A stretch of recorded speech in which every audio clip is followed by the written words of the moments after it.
We'll kick things off with cookware. I'm sure most of you here have at least some familiarity with the harmful effects of PFAS, so called forever chemicals, present in everything from nonstick cookware, like the Teflon in the title here, to microwave popcorn bags, cleaning supplies, and tap water. If you're not familiar with it, I invite you to watch a movie called Dark Waters, starring Mark Ruffalo and Anne Hathaway, as a basic primer. Toxic chemicals have been leaching into our food since the introduction of Teflon into cookware in the 1960s. PFAS and other so-called forever chemicals are still being detected in the blood of newborn babies, even in households where Teflon hasn't been in use for years.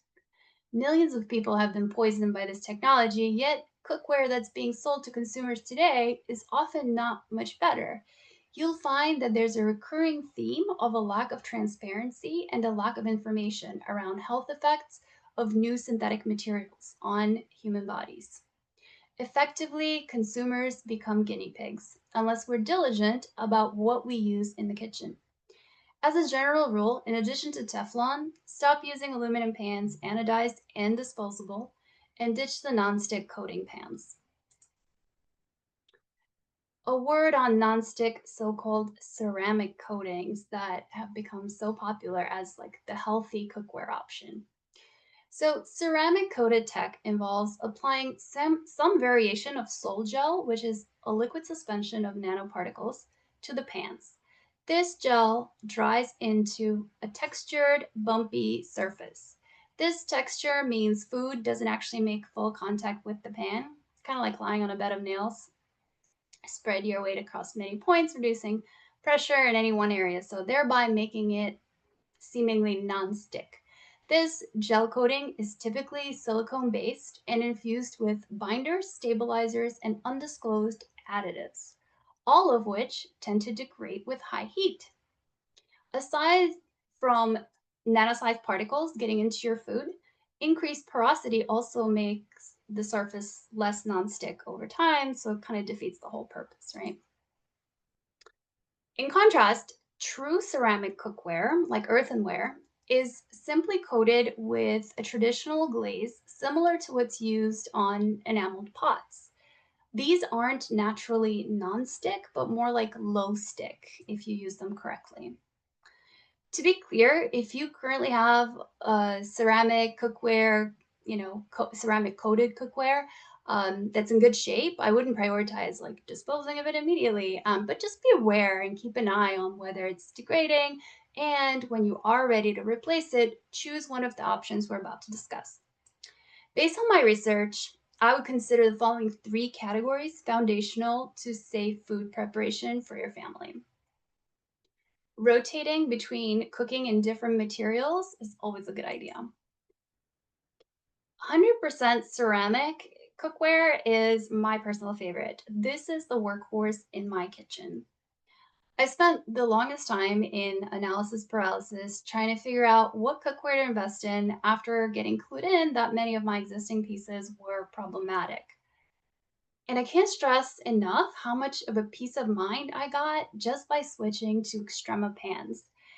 Isn't it funny how we tell ourselves all kinds of stories that stop us from taking action? Like that was definitely me for years. When the reality is that you can take action today. Some things you should know about Extrema is that it's a zero metal product, also lead and cadmium tested, all black with glossy finish. It's made in China by traditional artisans who have a history of producing ceramic cookware for over 2 millennia. So it's actually made by an American company who sources it in this particular region that's known for its ceramics. And I must say, I'll mention more on this later, but their customer service is absolutely superb. So this type of cookware does require preheating. So usually just kind of preheat it on medium for a few minutes, but it has great heat retention and keeps things warm for a long time. If you do have an induction stove, it would require a special plate to use it, but you can still get one of these ceramic pans and just get this special plate and use it underneath. So yeah, Other things you should know about it, it's all natural, 100% pure ceramic, has even heating and excellent thermal retention, oven, barbecue, freezer, and dishwasher safe, scratch resistant and stain proof, and no synthetic glues, polymers, dyes, or coatings. Tested to be PFOA free, California Prop 65 compliant. Um, and yeah, I mentioned that I wanted to share my personal customer service experience with these guys. Basically, my stove malfunctioned recently, and I had my extrema pan on the stove. And so, even though I had it set to medium, the stove got way too hot, and so the pan literally cracked in half. It like totally destroyed my pan. All I had to do was just take a picture, email customer service. They literally got back to me within 15 minutes and shipped me a new pan for free. Didn't ask even for like payment, for shipping or anything like that. Literally shipped out a new pan like the same day. So it was pretty amazing. I do have a couple of pro tips if you decide to go with this option. So I would recommend using tallow, ghee, butter, or oil in bottles, or in cubes or whatever, right? For this type of cookware, just don't use spray oils because spray will build a gummy film that traps heat unevenly and increases food sticking. My second pro tip is always use with handle protectors or pot holders. This material retains heat and so gets very hot, so you don't want to burn yourself. Stainless steel, you're probably aware of this. Now I only recommend ones without coatings. So stainless steel is safe and induction compatible. Some stainless cookware is quite beautiful as well. I'm partial to the hammered finished designs. Note that all stainless steel has either copper or aluminum core, but there's no direct exposure to those materials, of those materials to your food. To be able to get actual non-stick performance though, please look up a video on YouTube on how to use a stainless steel pan because otherwise you're absolutely guaranteed to end up with a big stuck on burn mess. There are two other considerations to weigh when it comes to stainless steel. So this is where we're going to get a little bit nuanced. So nickel content is one and corrosion is the other. My first recommended stainless steel cookware brand is 360 Cookware. It uses 360 and TI stainless steel, which is the same grade as surgical instruments.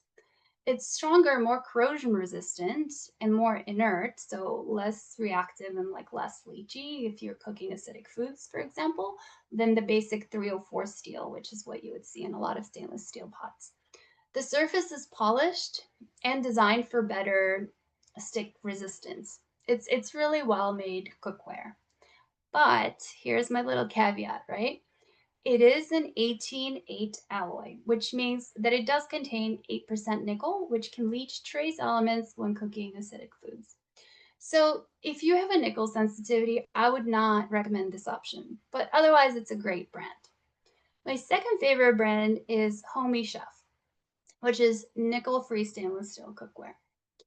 Not great for like briny or acidic dishes for corrosion reasons, right? It's not as resistant to corrosion, but it's ideal for avoiding nickel exposure. Let's talk about cast iron. Cast iron has for sure stood the test of time when it comes to cookware. It's super durable, naturally nonstick when well seasoned, and versatile. It can be used in an oven, stovetop, fire. It's a great option for high temperature searing, which honestly ceramic not great for. So it's always good to have these different options, right? I don't recommend it for cooking acidic foods, which may strip the seasoning and cause the pan to rust. And as most of us probably know, this option is also very heavy and not easy to maneuver. Best budget option for cast iron is pre-seasoned Lodge cast iron skillet. And my favorite heirloom quality cast iron with sexy accessories, so pretty looking, comes from a brand called Smithy. It's gorgeous, hand polished, super smooth, beautiful cast iron. Pro tip, just like with extrema pans, I recommend getting a leather handle cover as the handles will get hot. I do have more cookware recommendations, but in the interest of time, let's move on to some other kitchen considerations.